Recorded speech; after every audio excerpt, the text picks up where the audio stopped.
कल्प कल्प बादशाही गंवाई देंगे।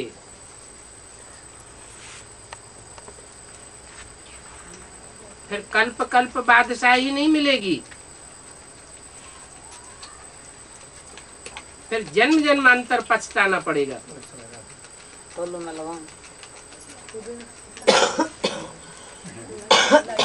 अभी की बाजी गई तो कल्प कल्प बाजी हराते रहेंगे। इस पढ़ाई में भी रजिस्टर होता है, देखा जाता है इन्होंने कितना अच्छा रजिस्टर बनाया। ये भी पढ़ाई है। और सवेरे सवेरे उठ करके तुम अपने आप ही पढ़ो। अमृत बेले में प्रैक्टिकल करो। क्या प्रैक्टिकल करो? आत्मिक स्थिति में स्थित हो जाओ। उठते उठते सिवाय मैं आत्मा हूँ, स्टार हूँ, भ्रकुटी में चमकता हुआ सितारा हूँ, 10-15 मिनट ये प्रैक्टिस करो तो सारे दिन का फाउंडेशन पक्का हो जाएगा। दिन में तो कर्म करना ही होता है, फुर्सत नहीं मिलती है। भक्ति भी मनुष्य सवेरे सवेरे उठ करके करते हैं,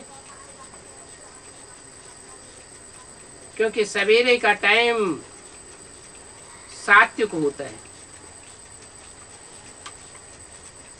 और ये तो ज्ञान मार्ग है। यहाँ तो डबल सात्विकता है। क्यों? क्योंकि अभी सतयुग रूपी सवेरा आने वाला है। अब ये कलयुग रूपी रात खत्म होने वाली है, तो हद का अमृत बेला भी पक्का करना और बेहद का अमृत बेला भी बुद्धि में बना रहे। भक्ति में भी पूजा करते करते बुद्धि में फिर किसी न किसी की देहधारी की याद आ जाती है। यहाँ भी ऐसे होता है। तुम बाप को याद करने बैठेंगे, कोई न कोई याद आ जाएगा, तो फिर देहधारी की याद हटाई जाती है। ये भी तुम बाप को याद करते हो तो धंधाधोरी याद आ जाता है। जितना बाप की याद में होंगे उतना तुम्हारे पाप कटते जाएंगे।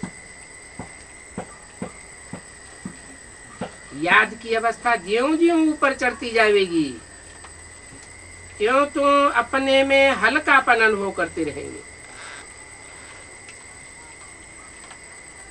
क्योंकि पाप कटते जाएंगे।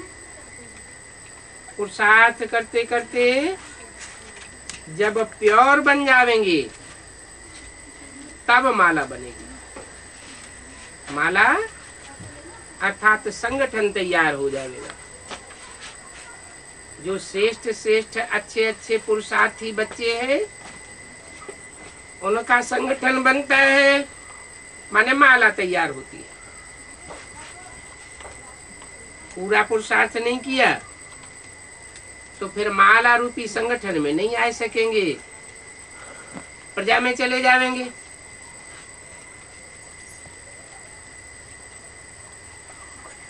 राजाओं की माला थोड़ी होती है और प्रजा की तो माला बहुत लंबी चौड़ी होती है। नई दुनिया सतयुग स्थापन होगा तो प्रजा की माला होगी 9 लाख और राजा की माला कितनी होगी? 108। राज परिवार में आने वालों की भी माला होती है 16,108 राज परिवार में आ जाएंगे। भले राजा रानी नहीं बनेंगे लेकिन राज परिवार में आकर के जन्म लेंगे। कोई प्रिंस बनेंगे, कोई प्रिंसेस बनेंगे।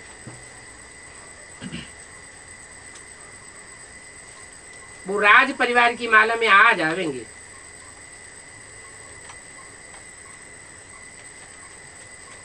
तो पूरा पुरुषार्थ नहीं किया तो प्रजा में चले जाएंगे। अच्छी रीति योग लगावेंगे, पढ़ेंगे, अपनी बैग और बैगेज भविष्य के लिए ट्रांसफर करेंगे तो रिटर्न में भविष्य में सब कुछ मिल जाएगा। बैग बैगेज, जो भी धन संपत्ति है, जो भी पदार्थों की पूंजी है, जो भी प्रॉपर्टी है, वो सब पैक करके ईश्वरीय सेवा में लगाए देंगे तो आगे चल करके 21 जन्मों के लिए मिल जाएगा।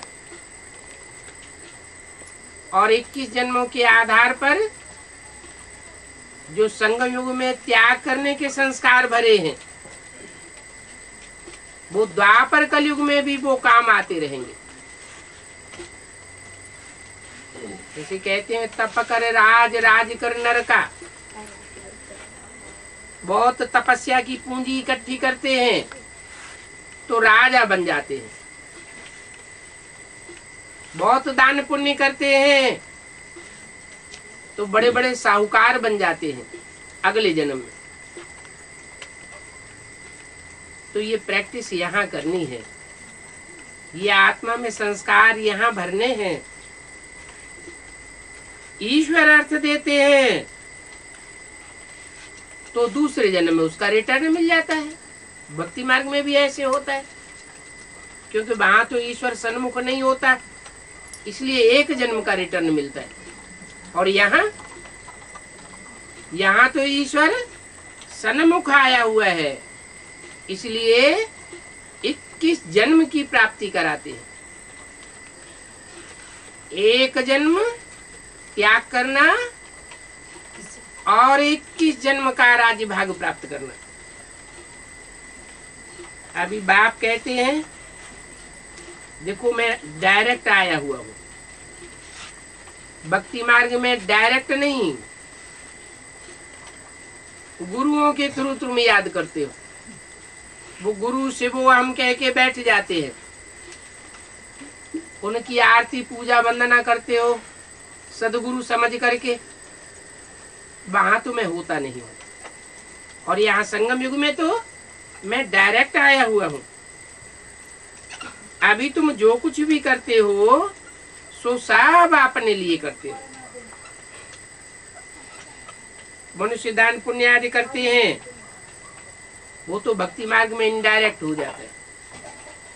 गुरुओं के थ्रू करते हैं, गुरुओं के थ्रू करेंगे तो भी ईश्वर अर्थ करते हैं, इसलिए एक जन्म के लिए मिल जाता है।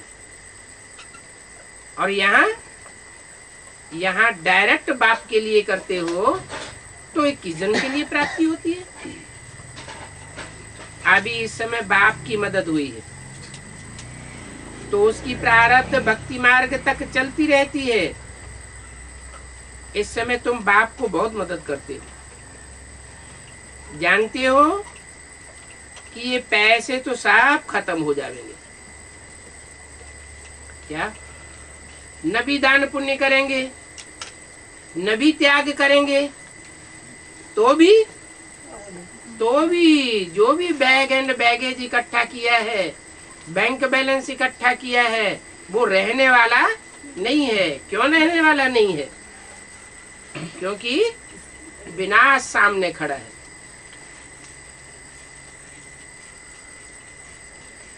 उस संपत्ति के 4 अंजाम होने वाले हैं।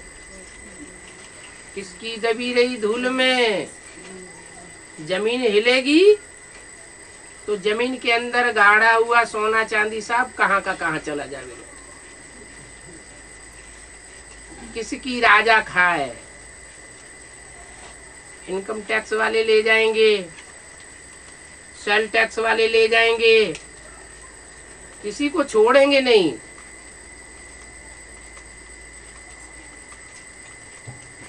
और कोई अपने घर में रखेंगे दबा के तो चोर ले जाएंगे। उनसे भी अगर बच जाए तो आगजनी होने वाली है। एटम बम फटेंगे, अग्नि इतनी भड़केगी कि कुछ भी रहेगा नहीं।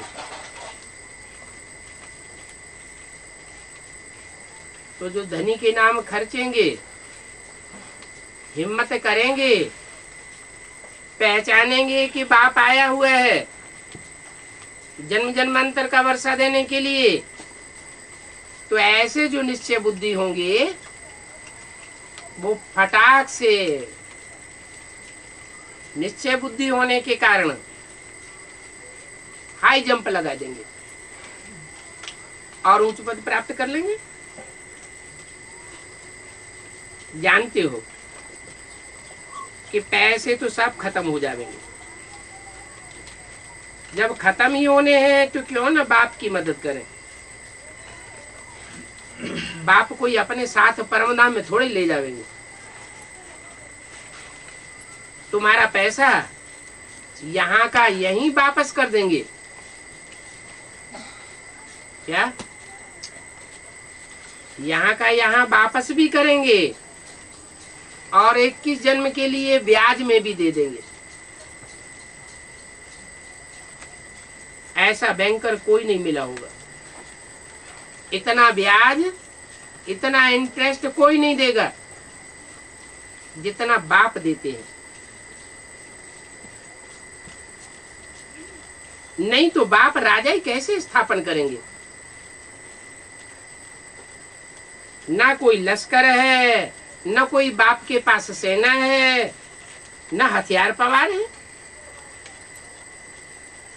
तुम मदद करते हो, मददगार बनते हो, तो नई दुनिया की स्थापना के निमित्त बन जाते हो। तुम्हारा तो सब कुछ गुप्त है। क्या? गुप्त दान महाकल्याण।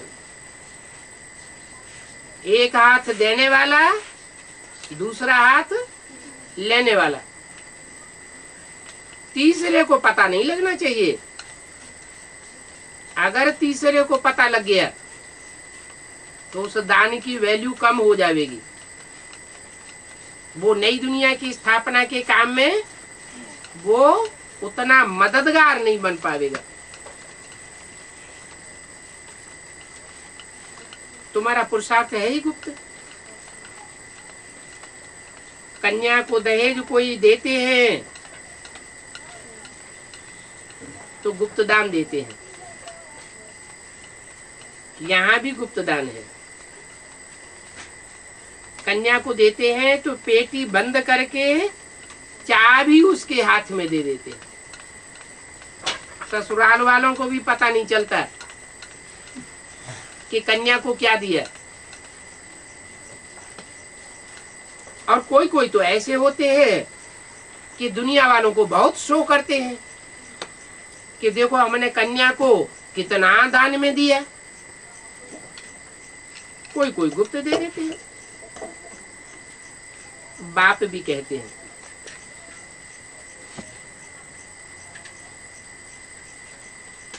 तुम सब सजनीय हो,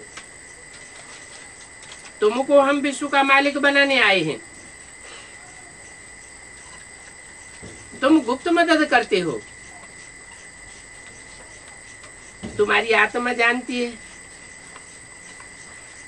बाहर में भभका आदि कुछ भी नहीं करना है। कोई समझेंगे, कोई नहीं समझेंगे। कोई जानेंगे कि ये प्रजापिता ब्रह्मा कुमार कुमारी किंगडम स्थापन कर रहे हैं। तुम भी जानते हो वो राजा ही स्थापन करते हैं तो कितना लंबा लश्कर लेते हैं। तो गोले, बंदूक, कितना हथियार इकट्ठे करते हैं। और यहाँ तो कोई हथियार नहीं, फिर भी राजाई किंगडम तुम्हारी स्थापन हो जाती है। भक्ति मार्ग में तो मनुष्यों की बुद्धि कितनी नॉनसेंस बन जाती है, कितनी मार काट मचाते रहते हैं राजाई लेने के लिए। राजाई कब मिलती है? और लड़ाई करते हैं, तब एक जन्म की राजाई मिलती है। यहाँ तुम्हारी माया के साथ लड़ाई है, और एक बार ये लड़ाई जीत ली तो 21 जन्म के लिए पाव 12 हो जाती है। ये तो विकारी पतित दुनिया है। पतित दुनिया में सब पतित कर्म ही करते रहते। 5-6 बच्चे पेट चीर करके पैदा करते हैं तो उनको बिच्छू बिच्छुनिया ही कहेंगे ना। नॉनसेंस हुए। पेट चीर करके बच्चों को निकालने का एक फैशन हो गया है।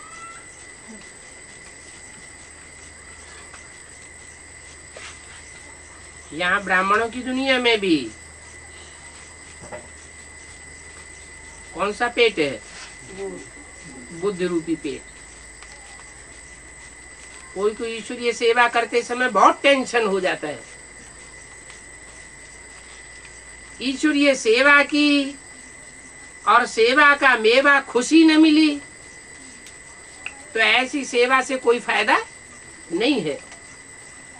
फायदा तब है जब ईश्वरीय सेवा करें, खुद का भी टेंशन दूर हो जाए, मन हल्का बना रहे, खुशी बढ़ती रहे और दूसरी आत्माओं को भी खुशी देते रहे। बड़े बड़े प्रोग्राम किए, मेले मला खड़े किए, मेगा प्रोग्राम किए और मन का टेंशन बढ़ गया। संदेश तो बहुतों को मिल गया, प्रजा तो बहुत बन गई, लेकिन अपनी हालत खराब हो गई। तो ऐसी सेवा से कोई फायदा नहीं है। अभी तो दवाइयां आदि भी निकालते रहते हैं कि बच्चे पैदा न हो।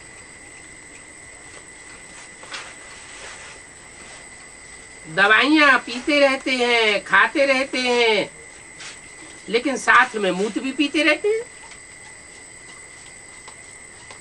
कुछ भी करें, परंतु सृष्टि की वृद्धि होने से कोई रोक नहीं सकता। ये सृष्टि की वृद्धि कब रुकती है? तब रुकती है जब बाप आकर के गीता का ज्ञान देते हैं। ये गीता ऑटोमेटिक जनसंख्या की वृद्धि को रोक देती है। महाभारत गृह युद्ध गाया हुआ है।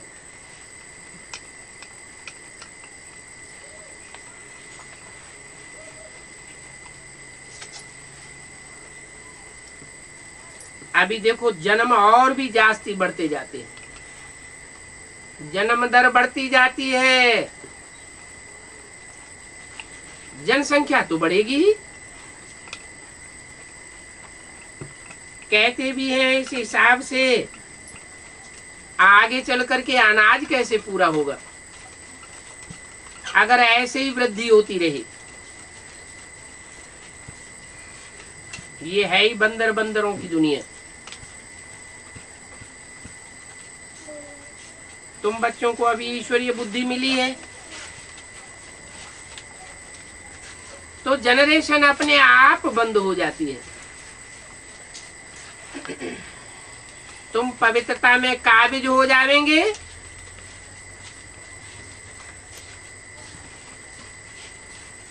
तो फिर बात पक्की हो जाएगी।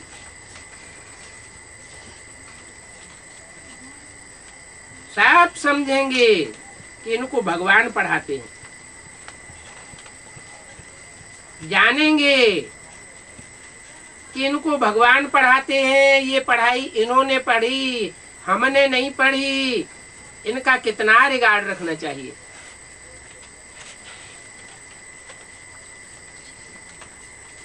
इनकी पढ़ाई हम भी बैठ पढ़े। कई बच्चे हैं जो पढ़ाई को उतना महत्व नहीं देते हैं, शौक ही नहीं है। तुम बच्चों को ये तो बुद्धि में रहना चाहिए कि हम बाबा द्वारा क्राउन प्रिंस बन रहे हैं।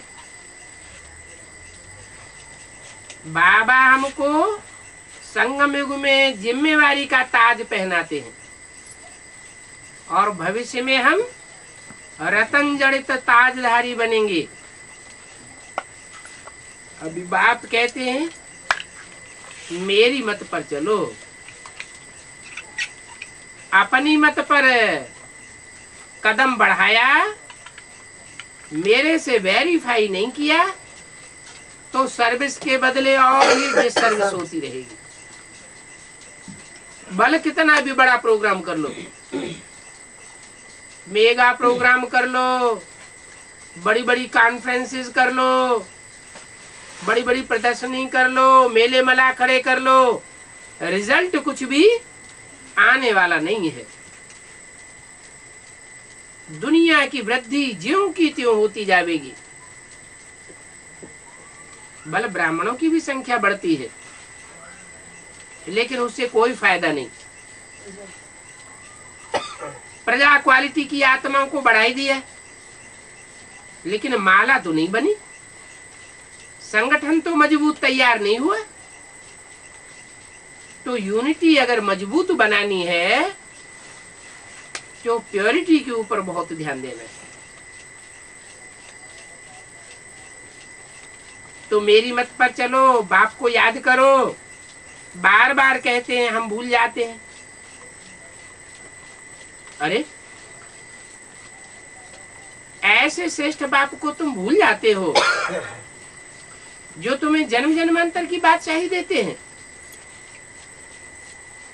स्टूडेंट कहे हम लेसन भूल जाते हैं तो टीचर क्या करेगा? याद नहीं करेंगे तो तुम्हारे पाप कर्म भस्म नहीं होंगे? क्या टीचर सबके ऊपर कृपा अथवा आशीर्वाद कर देंगे? अगर सब स्टूडेंट के ऊपर कृपा आशीर्वाद कर देवे फिर तो सब पास हो जावे और सब फर्स्ट क्लास पास हो जाएंगे।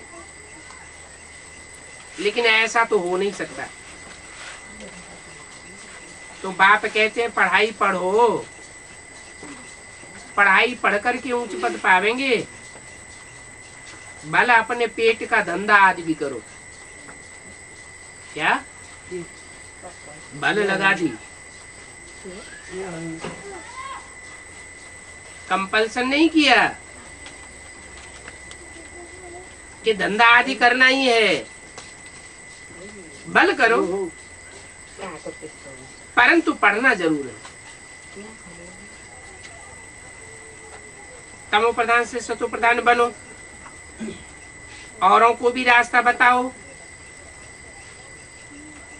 दिल से पूछना चाहिए, हम बाप की खिदमत में रहते हैं,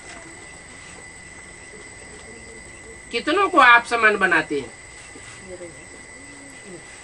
सारा दिन में ये पोता मिल निकालो कि हमने कितनों को बाप समान बनाया और कितनों को आप समान बनाया। पहले तो आप समान बनाना है। त्रिमूर्ति का चित्र तो सामने रखा है, समझाना है। ये ब्रह्मा बाबा है, ये शिव बाबा है। अरे त्रिमूर्ति के चित्र में कहाँ समझाना है? त्रिमूर्ति के चित्र में कैसे समझाएंगे ये शिव बाबा है, ये ब्रह्मा बाबा है? हैं? त्रिमूर्ति के चित्र में ब्रह्मा की तरफ चलो इशारा कर दिया, ये ब्रह्मा बाबा है। फिर शिव बाबा कौन है? राम वाली आत्मा में जो शिव बाबा, बिंदी की तरफ इशारा कर दो, ऊपर बिंदी रखी है ना, वो तो शिव बाप है।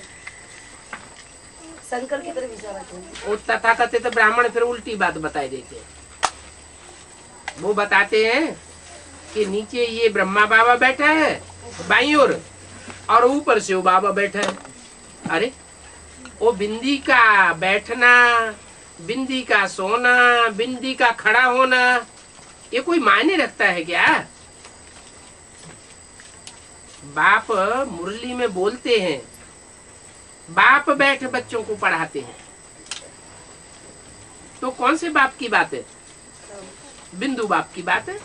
बिंदु बाप बच्चों में बैठ करके पढ़ाते हैं, माने भ्रकुटी के मध्य में बैठते हैं, तो बैठना की बात वो तो लागू होती है।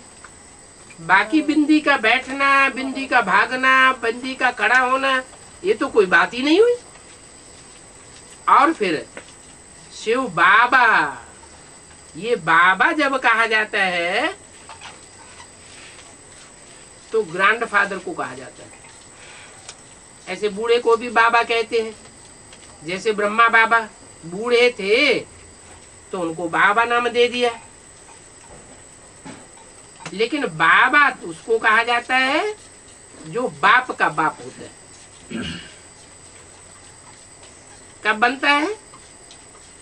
वो सुप्रीम सोल बाप शिव बिंदु बिंदु आत्माओं का बाप है, दूसरा कोई संबंध नहीं है। जब वो शिव ज्योति बिंदु शरीर में प्रवेश करता है तो अनेक प्रकार के संबंध बन जाते हैं। बाप भी है, माता भी है, टीचर भी है, गुरु भी है, साजन भी है, सखा भी है, बाबा भी है, ग्रैंडफादर है। बच्चों को बाप अपना वर्षा दे या न दे, लेकिन ग्रैंडफादर का वर्षा जरूर मिलता है, तो वो हमारा बाबा भी है। तो त्रिमूर्ति के चित्र पर बैठ समझाओ कि ये शिव बाबा है और ये ब्रह्मा बाबा है। किसकी तरफ इशारा करेंगे? शंकर की तरफ से बाबा। बिंदी की तरफ इशारा करेंगे क्या? वो साबित नहीं होता। ब्रह्मा की तरफ इशारा करेंगे, ये ब्रह्मा बाबा है, और विष्णु की बाजू में दूसरी ओर जो बैठा हुआ है उसकी तरफ इशारा करेंगे, ये शिव बाबा है। ये त्रिमूर्ति के चित्र में समझाना है। इस पढ़ाई से ये ब्रह्मा बाबा, ये शिव बाबा, इनकी पहचान देने से तुम यह बनेंगे। क्या बनेंगे? विष्णु समान बन जाएंगे। विष्णु माना नई दुनिया में विष्णु का जहां राज्य होगा वहां सब विष्णु समान देव देवता होंगे। विष्णु माने लक्ष्मी नारायण कंबाइंड। कंबाइंड का मतलब ये नहीं है कि उनके शरीर मिलकर के एक हो जाएंगे, नहीं। भाव, स्वभाव, संस्कार वहां पति पत्नी के मिलकर एक हो जाते हैं, और यहाँ तो झगड़पट्टी चलती है, तो उनको विष्णु नहीं कहा जा सकता। विष्णु अर्थात हर कर्म में बैलेंस, वाचा में बैलेंस, आपस में एक दूसरे की सहमति बनी रहे, ऐसी दुनिया बाप आकर के स्थापन करते हैं, उसे कहते हैं विष्णु का राज्य। तो बताना चाहिए शिव बाबा है, ये ब्रह्मा बाबा है। इस पढ़ाई से हम यह विष्णु समान बनते हैं, यथा राजा तथा प्रजा भी बनती है। फिर 84 जन्मों के बाद फिर हम यह बनेंगे। क्या क्या बनेंगे? त्रिमूर्ति के चित्र पर समझाना है। क्या अभी हम यह विष्णु बनेंगे और 84 जन्मों के बाद फिर यह बनेंगे। क्या बनेंगे? हैं? नहीं समझ में आया?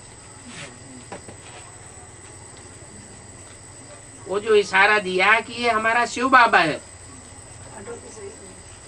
ये शिव बाबा इस षष्ठी रूपी रंगमंच पर सदा कायम रहता है। शिव बाप कायम नहीं रहता, शिव बाबा कायम रहता है। इस सृष्टि पर कोई ऐसा नहीं है जो सदा कायम रहे, शिव बाबा कायम रहता है। पहले जन्म में शिव बाबा लक्ष्मी नारायण बनते हैं, और आखिरी जन्म में क्या बनते हैं?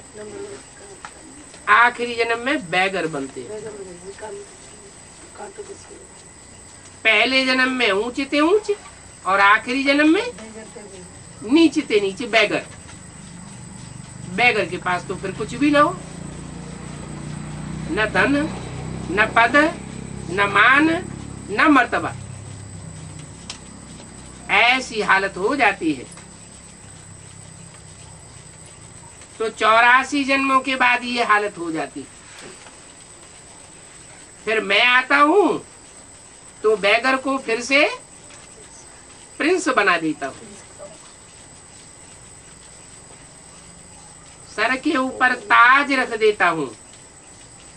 ये है तुम्हारी विश्व की बादशाही का ताज। पहले कौन सा ताज रखते हैं? पहले जिम्मेवारी का ताज रखते हैं। कौन सी जिम्मेवारी? नरक की दुनिया को स्वर्ग बनाने की जिम्मेवारी। शिव बाबा ब्रह्मा के तन में प्रवेश करके ब्राह्मणों को यह लक्ष्मी नारायण जैसा बनाए रहे हैं। किसमें प्रवेश करके? ब्रह्मा के तन में प्रवेश करके। ब्रह्मा ने शरीर छोड़ दिया, फिर इन्हें लक्ष्मी नारायण जैसा कोई बना है? तो फिर झूठी बात लिख दी, बोल दी। शिव बाबा ब्रह्मा तन में प्रवेश करके ब्राह्मणों को यह बनाए रहे हैं। बाजू में लक्ष्मी नारायण का चित्र होता था, उस तरफ इशारा करते थे कि ब्रह्मा के तन में प्रवेश करके यह बनाए रहे हैं। ब्राह्मणों को क्या बनाए रहे हैं? लक्ष्मी नारायण बनाए रहे हैं। तो फिर कोई बना है? बना तो कोई नहीं। तो झूठी बात कह दी। झूठी बात नहीं कह दी। ब्रह्मा अनेकों के नाम है, ब्रह्मा कोई एक का नाम नहीं है। जिस तन में भी प्रवेश करके वाणी चलावेंगे उसका नाम ब्रह्मा रखना पड़े। तुम भी ब्राह्मण बने, ब्रह्मा की औलाद बने हो। तुम अपनी दिल से पूछो कि हम पवित्र बने हैं, दृष्टि पवित्र बनी है, वृत्ति पवित्र बनी है, वाचा ऐसी पवित्र बनी है जो बाप की भाषा मुख से निकले। जो बाप की पढ़ाई सो पढ़ाई मुख से निकलती रहे, दूसरी कोई बात मुख से न निकले। जो बाप की भाषा सो बच्चों की भाषा। जो बाप कर्म कराना चाहता है वही कर्म कर्मेंद्रियां करें, दूसरा कर्म न करें। तो तुम अपनी दिल से पूछो, हम ऐसे पवित्र बने हैं, दैवी गुण धारण करते हैं,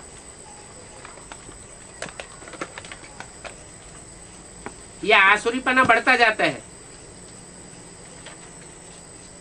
पुरानी देह को हम भूलते जाते हैं। लक्ष्मी नारायण का कंचन काया वाला चोला याद आता है। ये तन अभी तो पुरानी जूती है ना? क्या है ये? तन पुरानी जूती है। ये तन सड़ता जाएगा, आत्मा पावरफुल होती जाएगी। फिर क्या होगा? अंत में अंजाम क्या होगा? अति, और अति का अंत हो जाएगा। आत्मा तुम्हारी संपूर्ण पवित्र बन जाएगी तो जूती भी फर्स्ट क्लास मिलेगी। सर्प का मिसाल लिया, क्या सर्प जब कैंचुल त्याग करता है तो एक बार कैंचुल त्याग करता है, दूसरी बार कैंचुल त्याग करता है, 3-4 बार कैंचुल त्याग करता है, फिर खलास हो जाता है। तो तुम भी अपनी आत्मा को शूटिंग पीरियड में 3-4 बार पवित्र बनाते हो। तुम्हारा शरीर भी इसी प्रक्रिया में गुजरता है। एक बार की प्रक्रिया से शरीर कंचन काया नहीं बनेगा। प्रैक्टिस बार बार होती है। तुम ये पुराना चोला छोड़ेंगे और नया लेंगे। सर्प जब अपनी खल छोड़ता है तो अंधा हो जाता है। क्या यहाँ किस बात में अंधे हो जाते हैं? ज्ञान में अंधे होते हैं कहीं? ज्ञान में तो सोझरे हो जाते हैं। यहाँ जब शूटिंग पीरियड में हम गुजरते हैं तो पहले सतो प्रधान, फिर सतो सामान्य, फिर रजो, फिर इतने तमो बनते हैं कि अज्ञान अंधकार में एकदम विकारों में अंधे हो जाते हैं। माया का प्रकोप जोर से होता है और अंत में जाकर के बाप हमको उठाए लेते हैं। जब संपूर्ण पतित पने का ग्रहण लगता है तो बाप आकर के ग्रहण से छुटाते हैं। ये चक्र फिरता रहेगा। आज पुरानी जूती में है और कल हम ये देवता बन जाएंगे। भविष्य आधा जन्म के लिए, आधा कल्प के लिए ये विश्व का क्राउन प्रिंस बनते हैं।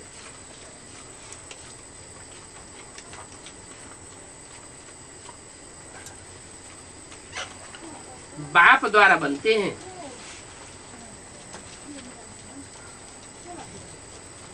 बाप जो हमें राजाई देते हैं उस राजाई को हमसे कोई छीन नहीं सकता। मनुष्य लड़ाई लड़के जो राजाई लेते हैं उनके ऊपर कोई दूसरा राजा हमला कर लेता है और छीन लेता है। एक ही जन्म में राजाई लेते हैं और एक ही जन्म में राजाई गंवाए देते हैं। और बाप आकर ऐसी राजाई देते हैं जो 21 जन्म तक, आधा कल्प तक तुमको कोई टच नहीं कर सकता। राजाई तुम्हारी बरकरार बनी रहेगी। तो बाप की श्रीमत पर चलना चाहिए। अपने से पूछो, हम सारा दिन में कितना याद करते हैं और कितना सुदर्शन चक्रधारी बनते हैं? याद भी करना और फिर अपनी आत्मा को 84 के चक्र में देखना कि हम कहाँ कहाँ क्या क्या पार्ट बजाते हैं।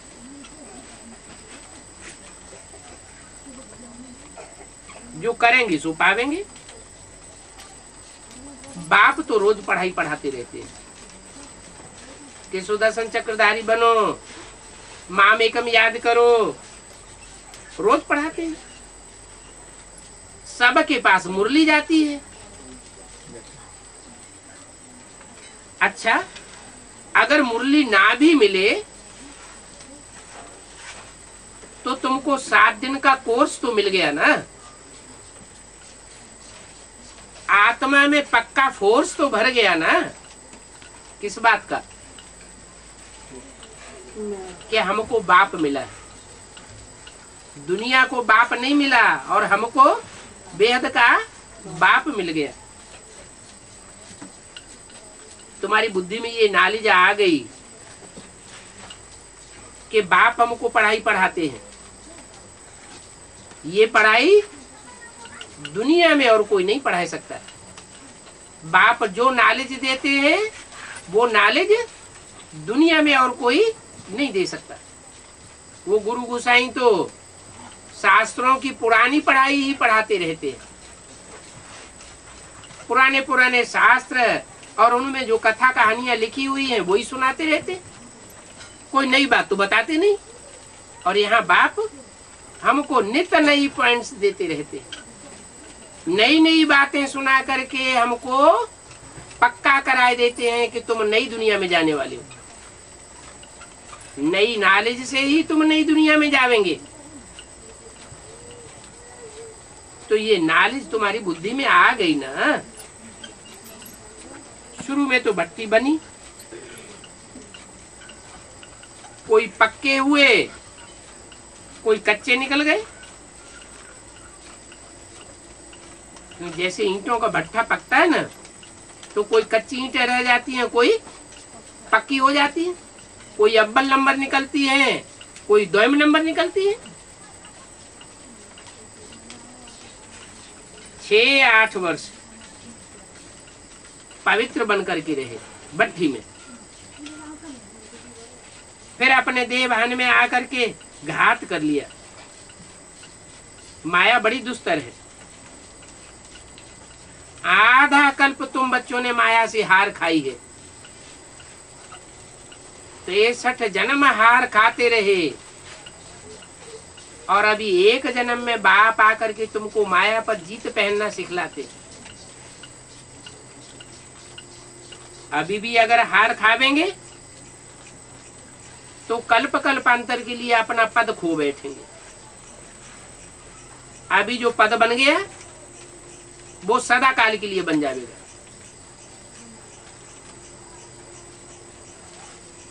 नंबरवार मत भी तो होते हैं ना। राजधानी स्थापन होती है, वो धर्म पिताएं आते हैं, अपना धर्म स्थापन करके चले जाते हैं। राजा ही तो स्थापन करते नहीं, राजधानी तो बनाते नहीं, धर्म की स्थापना करके चले जाते। मैं तुम्हारी राजाई भी स्थापन करके जाता हूं, तुम्हारी राजधानी स्थापन करके जाता हूं, धर्म की स्थापना भी करता हूं, धर्म की अच्छी अच्छी धारणाएं सिखा करके जाता हूं, देवता बना करके जाता हूं। लेकिन वो राजधानी में कोई तो राजा बनेंगे,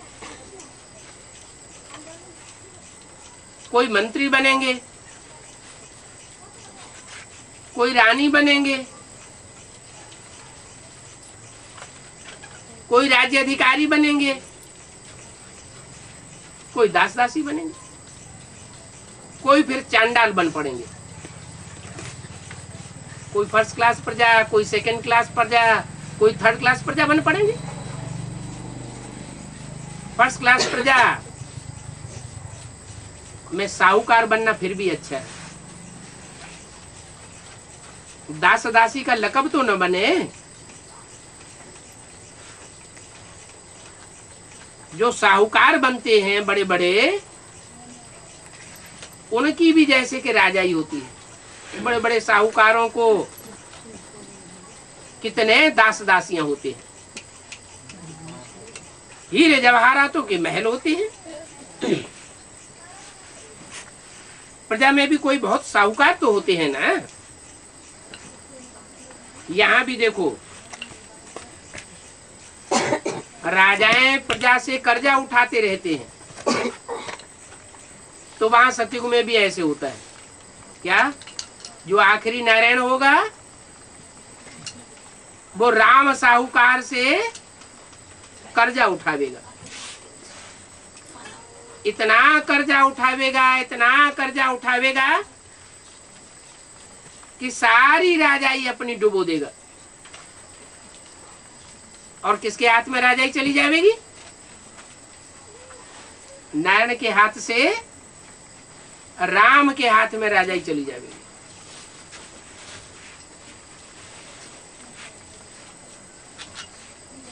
काहे के लिए धन चक्कर मचाएगी? ये आत्माएं नहीं बैठी हुई हैं, इनको नहीं गर्मी लगती है।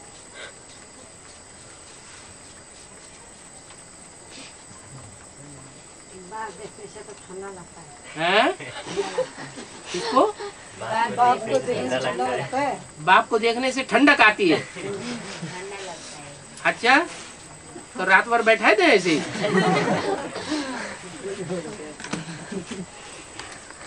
फायदा हो रहा है या घाटा हो रहा है?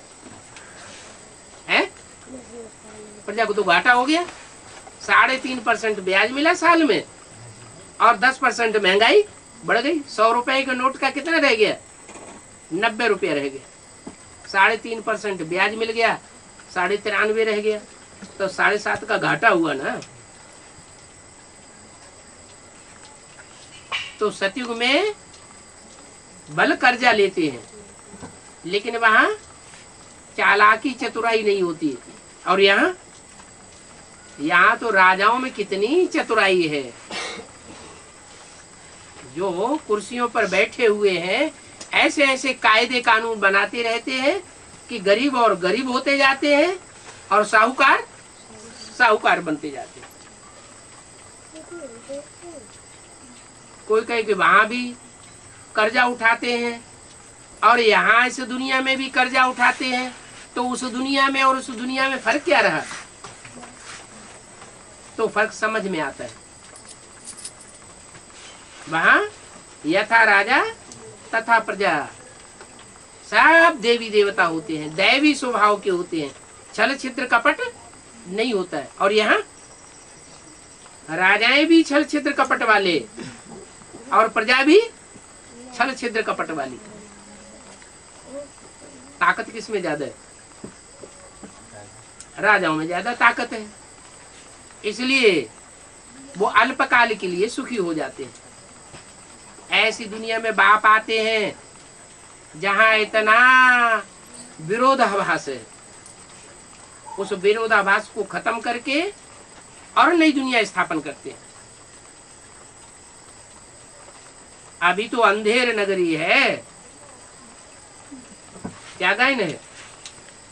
अंधेर नगरी चौपट राजा, टका सिर भाजी टका सिर खाजा। गेहूं कभी हो जाता है 15 रुपया किलो और साबूदाना मिलता है 5 रुपया 10 रुपया किलो, तो सब उल्टम पलटा होता है। बाप कहते हैं ऐसी विषम दुनिया को मैं आकर के समान बना देता हूं। ये सब अभी की बातें हैं। अभी तुम बच्चों को ये निश्चय रहना चाहिए कि हम विश्व के क्राउन प्रिंस बनने के लिए पढ़ते हैं। हम बैरिस्टर व इंजीनियर बनेंगे, ऐसी बात तुम्हारी बुद्धि में नहीं है। वो तो एक जन्म के लिए बनते हैं। वो भी बैरिस्टर और इंजीनियरिंग की पढ़ाई पढ़ने के बाद बैरिस्टर बने बने ना बने कोई भी गारंटी नहीं, इंजीनियर बने बने ना बने कोई गारंटी नहीं। और यहाँ तो अगर ये पढ़ाई पढ़ेंगे तो तुम विश्व के मालिक जरूर बनेंगे। यहाँ तो चलते चलते माया फिर तूफान भी लाती है। कितने तूफान आते हैं, इतने तूफान आते हैं कि चलते चलते पढ़ाई कब छोड़ के कहाँ चले जाते हैं कुछ भी पता ही नहीं चलता। बाप बच्चों को रिक्वेस्ट करते हैं अभी अच्छी रीति पढ़ाई पढ़ो, पढ़ाई छोड़ करके भागो नहीं, बहुत ऊंच पद पावेंगे। लालच भी देते हैं, रिक्वेस्ट भी करते हैं, धर्मराज के डंडे भी दिखाते हैं।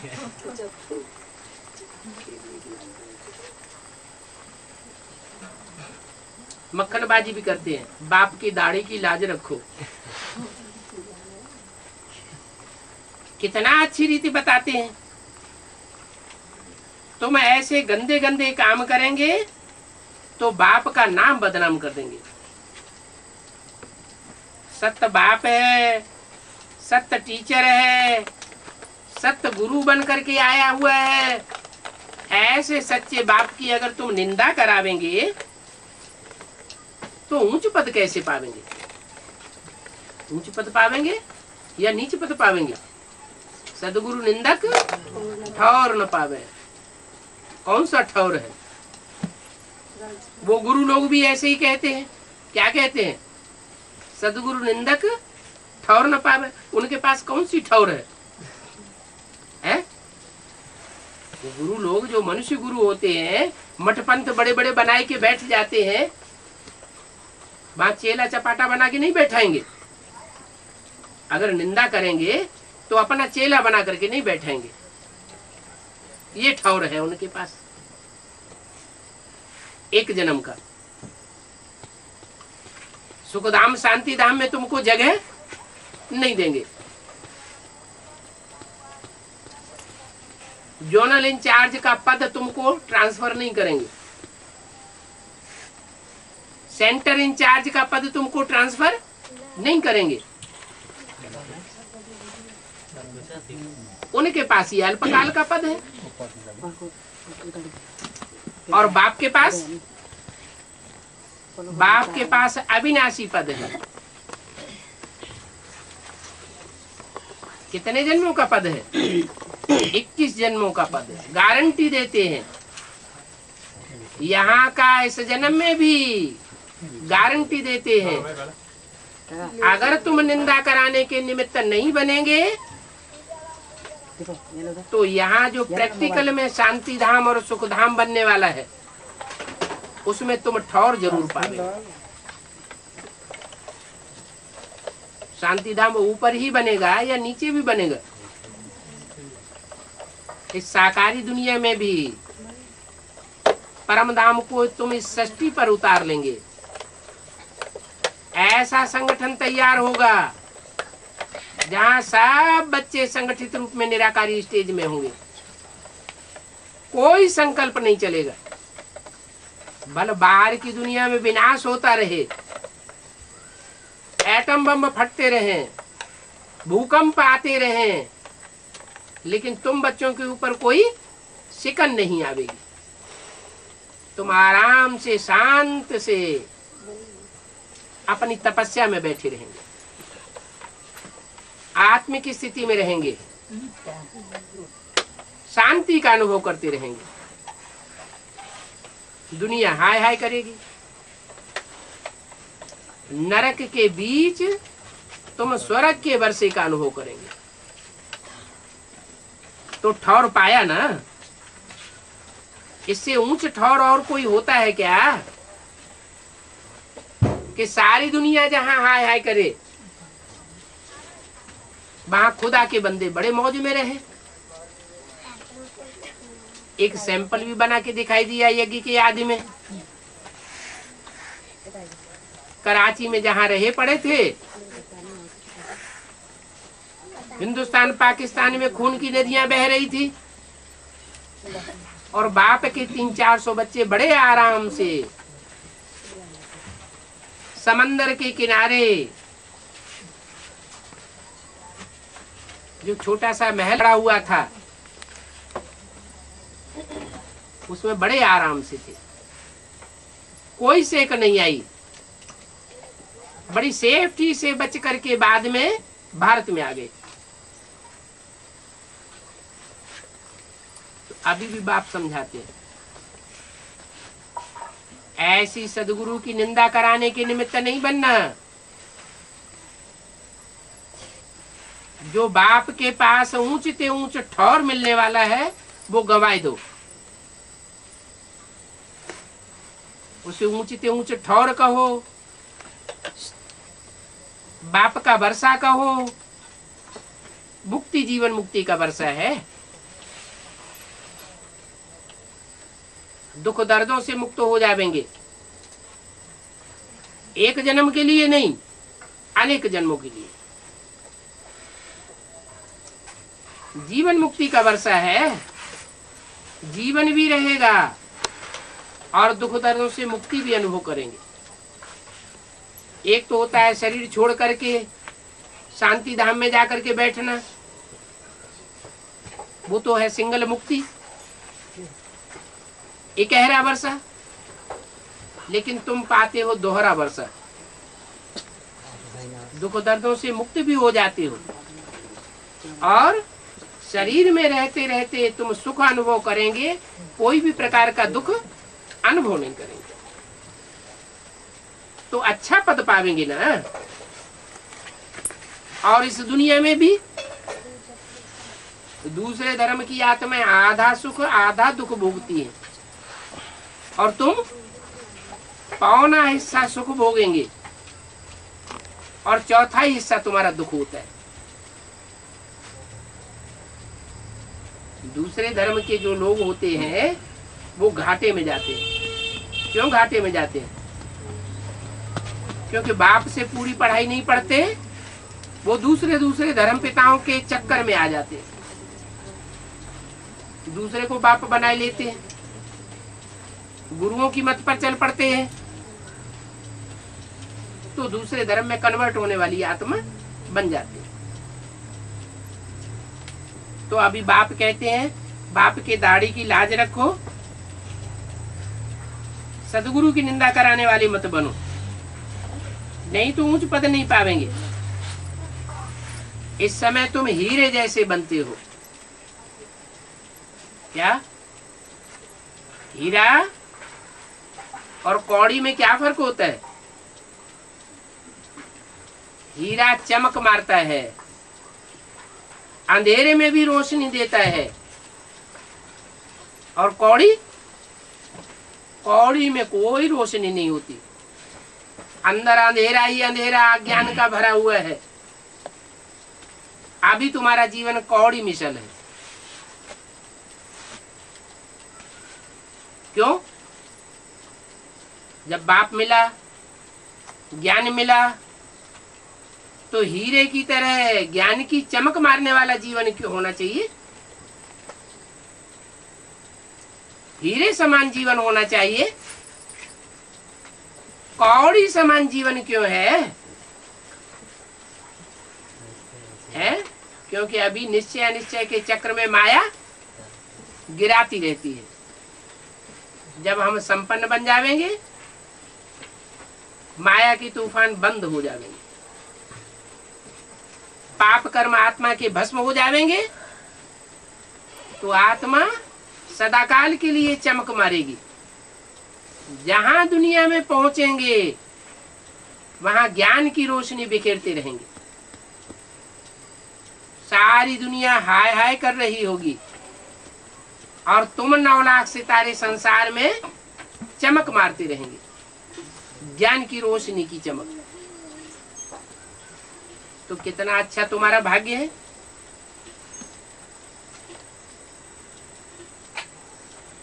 अभी कौड़ी की पिछाड़ी नहीं पड़ना चाहिए। अभी किसके पिछाड़ी पड़ना है? हैं? हैं? हीरे की पिछाड़ी कैसे पड़े? हीरा तो कहीं मिलता भी नहीं देखने को। किसी ने हीरा देखा क्या है? सोना तो चलो देखा होगा, हीरा किसी ने देखा है? हाँ, कि जो हीरा के पिछाड़ी पड़ेंगे माने हीरो के पिछाड़ी पड़ना। जो विश्व में हीरो बनने वाली आत्माएं हैं उनका पल्ला पकड़ना चाहिए। और हीरो का भी एक हीरा है, वो अगर मिल जाए, जो सारे विश्व रूपी रंगमंच पर हीरो पाटधारी है, अगर उसको पहचान लिया तो फिर उसे छोड़ने की दिल कभी होगी नहीं, बहुत ऊंच पद पावेंगे। अभी तुम हीरे जैसे बन रहे हो। कब? अभी माना संगम युग में। फिर कभी ये चांस मिलने वाला नहीं है, न सतयुग में, न त्रेता में, न द्वापर में, और न कलयुग में ये चांस मिलेगा। ओम शांति। विदेश से आने वाली माताओं ने वो तो हिंदी सीख बोलती ली, है, और नेपाली हिंदी में कोई अंतर ही नहीं है। और यहाँ इंडिया के नजदीक ही रहते हैं, उनको हिंदी नहीं आ रही है। आती है तो शर्म आती है। अब बाबा को पढ़े थे लेखा पढ़ा था बाबा बड़ा सुने करो लेकिन पूरी हिंदी समझते हो? हिंदी सुनते हैं? थोड़ा बोलने में कैसा